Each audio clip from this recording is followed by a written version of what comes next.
Welcome to the Success with Jewelry podcast, where we invite you inside our conversations about business success and marketing for jewelry designers and entrepreneurs. We're Laryssa and Liz, jewelry marketing experts with a combined 16 years of experience in jewelry marketing and proven track records in helping jewelry brands meet their goals. When you listen to or watch this podcast, you get an intimate and exclusive peek behind the curtain of all the things you wish you could know about earning success in this industry. Welcome to episode 92. In this episode, we're thrilled to have Christine Mighion with us. Christine is not only a talented designer and maker, but also the host of the Slowmade Podcast. In this episode, we'll be delving into the art of storytelling and showcasing the handmade process in your work. In the bonus content, we'll be sharing some of our favorite makers who excel at showing their process. To get access to exclusive content as well as direct access to me and Laryssa, sign up by visiting successwithjewelry.com. Hey, Laryssa and Christine, let's get into it. All right. So first, Christine, why don't you go ahead and introduce yourself? Yeah, I'm Christine Mighion. I've been an independent jewelry artist for over 20 years now, which I can't believe. And then last year, I jumped in and created the Slowmade Podcast to give other jewelry artists an opportunity to share their journey and love for the craft. And I personally hand fabricate one-of-a-kind pieces of jewelry out of gold and silver. And I tend to gravitate to the more organic gemstones, the ones with like the visual inclusions and a whole lot of character. And then my business has changed quite a bit over the years, moving from more of a production jewelry wholesale model to what I now call a whole slow made model, selling primarily direct to consumer. So interesting. I was drawn to your work. I think I was following you before I heard about the Slowmade podcast because I'm really drawn to like your color palette and the way, I don't know, your jewelry is like handcrafted, but it's like edgy. And there's like this really specific color palette that you use that I'm drawn to. So I think I was following you before. I think actually it might have been back when I was it Connie Wong? When I was doing press. I remember your name coming up then, and I think that you did something with her for me. Maybe. Yeah, it was a while ago. That's a long time ago, yeah. And then I told Laryssa about your podcast, but I think Laryssa was already listening to it. Yeah. Christine, I have to say, since this is a marketing podcast, I love the term slow made from a marketing perspective because it carries such like a positive connotation. Like it has weight to it. It has like this like emotional feeling to it. And so I think it's really smart that you chose that word. Well, I guess it's like a combination of two words. Yeah, I always think about that because I will say over and over that I am just so slow when I craft. But, that's a movement that's really been taking off. And I'm not the one who coined that term, I'm sure, but it feels very fitting. Yeah, it's a disruption. Everything's so fast these days. We need like another perspective. Yeah. I agree. And I love hearing from makers and handcrafted jewelry is a very specific thing. It is different than manufactured jewelry or having production. So I wonder what motivated you to start the Slowmade podcast, because I mean, we need more jewelry podcasts. I think we're both very glad you did, but what was like the core motivation? So I really love listening to podcasts, and I'm kind of a knowledge junkie. And one of the things that I quickly noticed when I was looking for business podcasts to fit what I was doing, there just wasn't a lot out there. Most of it was, how to scale your business quickly to six figures and then outsource for production. And as somebody who actually just wants to make with my hands, that's the whole motive for me. Those just weren't a good fit, but yet I still needed something sustainable. And then, of course, there's, the jewelry artists that are independent, that have gallery representation. Their names are well known, but I was surrounded with so many talented, inspiring metalsmiths who really cared about their craft like I do and just wanted to make a sustainable living. So I wanted to give them a chance to tell their story of how passion over quality has been so important, or passion over production has been so important to them. I love that. I think the first episode I listened from you was Susan Fowman. And I know Laryssa is a fan of her work Mhm. too. And we'll talk about it more in the extended version of this. But there's so many good makers who are passionate about the Mhm. process and sharing the process that just don't get the same kind of, traction as some of the brands that are in Sure. a bunch of stores or putting out a lot of jewelry. Or they don't want to be, Mhm. like me, I Mhm. went that route and then I switched gears. Um, Sometimes it's just your business changes and it's through trial and error. I like that. It's like countercultural in a way. Yeah. It's okay. I tell artists all the time, I'm like, your business can look however you want it to look. You just need to understand, how Yeah. much money you need to make and what your margins are and, what your goals are at the end of the day. Yeah, absolutely. And there's something, I mean, it's so admirable that you are like speaking up in this way, because one thing I find in speaking, especially with solopreneurs, they think like Liz said, everything needs to look a certain way. And it's like, oh, well, what's like the magic formula? Or like, what is the one way to like make my business succeed? And there honestly aren't a lot of models, like you said, for a different way. And so I think that that's really great that you're showing up for that community. Oh, yeah, I agree with you. And I've personally not been one that can follow any model for a long time. Yeah. So it's a lot of it's just playing and seeing what keeps me interested as well. Mhm. Yeah, I think that that's like a huge tip. I feel like this is kind of off track here, but we're all like experiencing some level of burnout just ongoing. Hmm. And one of the most important things for creatives and makers is to take the time to play and be like, have that Yeah, space at the bench to be creative. yeah. So why do you think it's important for makers to share their story and their process? Well, it may be kind of a funny analogy, but I kind of think of it like dating. You might first be attracted to the beauty and shininess of a new object, but if there isn't any substance there to build a relationship on, you're eventually going to just look for the next thing. And, there is a lot of talk about fast fashion and how easy it is to click and buy. But as you know, as marketing experts, that to create a loyal customer, there needs to be more connection. And buyers are really, I think, I mean, of course, there's people who always want the fast fashion.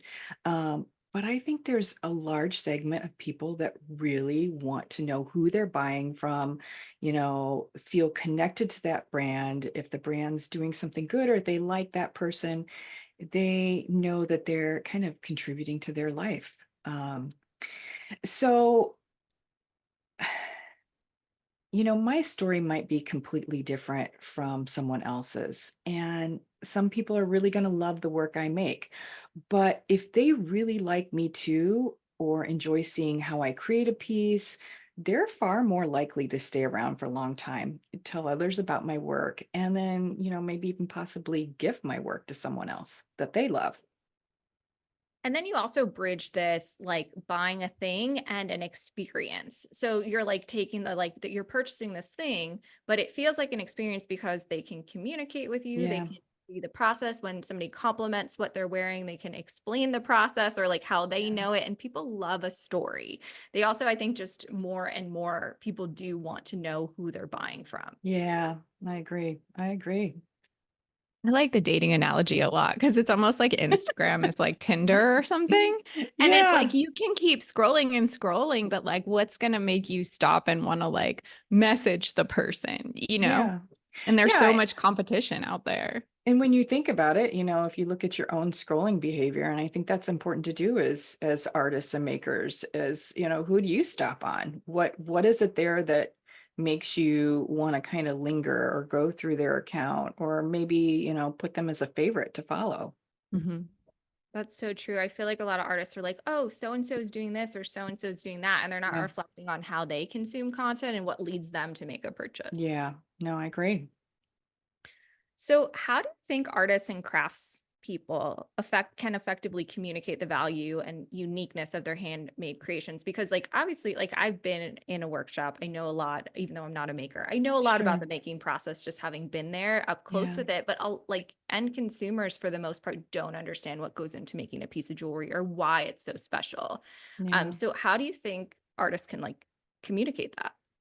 Yeah. Like you said, I don't think that most people know what actually goes into hand building a piece of jewelry, and likewise, many other things made by hand. And I say this often. It's difficult for me to document my process in a video because I design as I work, and this can look like a lot of pausing to think and moving things around. But one of the things I'm working on doing um, is snapping stills of pieces in various stages of the process and showing my finished piece along with the carousel of process pieces.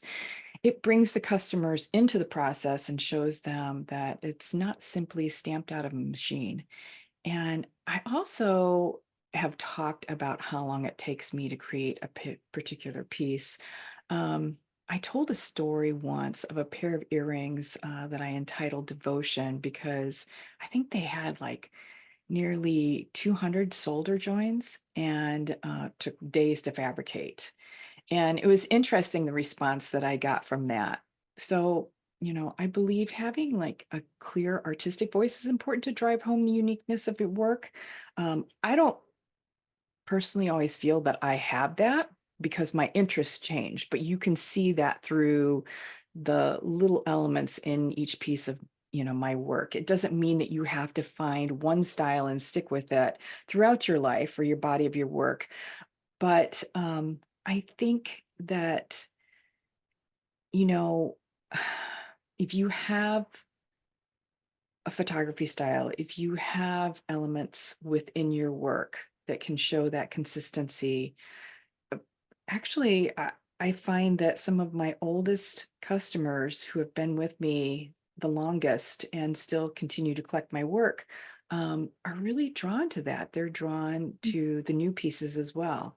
So if you have a particular story behind a piece, or maybe why you changed aesthetic, or even a brand mission, I think you need to tell this often and weave it into your posts and your emails. It almost makes me feel like when I go into a museum or something, and I'm not an art expert by any means, and you're kind of walking around and you're like, okay, okay, especially like modern art where you're like, I don't know. And then you read like the Yeah. little description next to it and you're like, oh, okay, I didn't understand that it took XYZ to make this, or like the Yeah. concept or Yeah. idea behind it. And then suddenly, like, you have such a different appreciation for what you're looking at. Yeah. That's a Yeah, great point. I think that you have, by the way, to your point, I love that you mentioned like having like little unique things about your work that like, is a through line Mhm. that kind of ties it all together. But I think you have a very, not to say this again, but you have a very distinct color palette, and then like your little Mhm. charmies, like Yep. it's a little detail on your work. There's some really special things that you do that are very much just you. Thank you. Yeah. I love playing with balance and color, and that's going to always be very prevalent in my work. Yeah, and to Laryssa's point too, it's like having somebody like kind of dumb it down for you and walk you through why Mhm. it's special if you're not, in the jewelry making space, or you're not, an avid art collector and things like that, I think Yeah. is really important. Yeah. So, what role do you think authenticity plays in showcasing handmade work? Well, I think for a while now, those that follow and study consumer purchasing have noticed that the market is saturated with mass production. And again, kind of that fast fashion. And like I said, there's like kind of a large group shifting towards wanting real connections and building relationships with bands they love. And I hate to sound too repetitive, but people want something more in their lives, especially post COVID. And when they see their hard earned dollars going to a small business or independent artist who's working hard to support his or her family, there's a sense of involvement in doing something good. And that brings about that connection again. And I believe people can easily recognize when someone is being inauthentic or showing kind of a, your glossy version on Instagram of what's going on in their lives or their businesses. And I don't think that this means that you have to share every part of your life. You can easily share your work and what you want about your life in a way that feels best for you. I began my podcast as someone who writes far better than I speak. And I was extremely uncomfortable on video as well. Time and time again, I received so many messages of support about the podcast, saying how much they love the real conversations and how much they feel like they're sitting with a couple of friends chatting about a craft they love. And another thing that I would like to add is that, uh, you know, think of authenticity as how you would be with a friend. One of my favorite things to do these days is respond to a lot of the DMs I get in, like with a voice message. The person hears my voice, they appreciate the fact that I took the time to connect. And again, connection is what we really want. We want real people. And, they want to know that they're buying from a human being. I love that. I love responding with a voice memo. It's not something that I do a lot because it's like I prefer writing to speaking also. Mhm. And but it is a way to really build a connection, and it's like having a conversation with somebody. They hear your voice, they feel like they know you. It's a little bit Yeah. more intimate. So that's really nice. And also feedback Laryssa and I just have been receiving recently from our podcast is that they like the conversational aspect of it, which is not something we went Mhm. into creating this podcast to do. We were like, we're going to be informative and we're going to stick to the script, Sure. but then we got more casual and people liked it more. Yeah. I love it. I love listening to other people. I mean, that's how you connect. And I think that our industry we work so solitary. So it's great. Yeah, well, first of all, I like that you were being vulnerable and saying like you weren't comfortable on Oh camera and this God. was like totally outside of the box for you. Mhm. And that's something I hear so much. And I think a really good takeaway from that is you have to just kind of start, and it's Yeah. not going to look maybe perfect or how it will ultimately look. But like you said, you got feedback, it made you feel more Yeah. confident, like you leaned into it. And I think just taking that first step is so important. Yeah. I mean, as you can tell, I still stumble over my words, but there's a part that seems to be endearing, to other people. They like, oh yeah, that I could not do what you're doing, but I get it, So it's my podcast is never going to be glossed over or polished. Neither will ours. Well, thank you so much for doing what you're doing. We both love Slowmade. If you're not listening to the Slowmade podcast, check it out. Christine, where can everyone find you? You can find me on Instagram at Christine Mighion, and also my website, christinemighion.com. You can check out the Slowmade podcast anywhere you listen to your podcasts. And I have a link to it on my website and on my Instagram. Great. Thanks for being here. Thanks so much, you guys. It was fun. All right. Let us know. Do you share your process? Visit successwithjewelry.com. And if you love this podcast, we'd love to hear from you. Send us a message or leave us a review. Thanks for being a part of the Success with Jewelry community.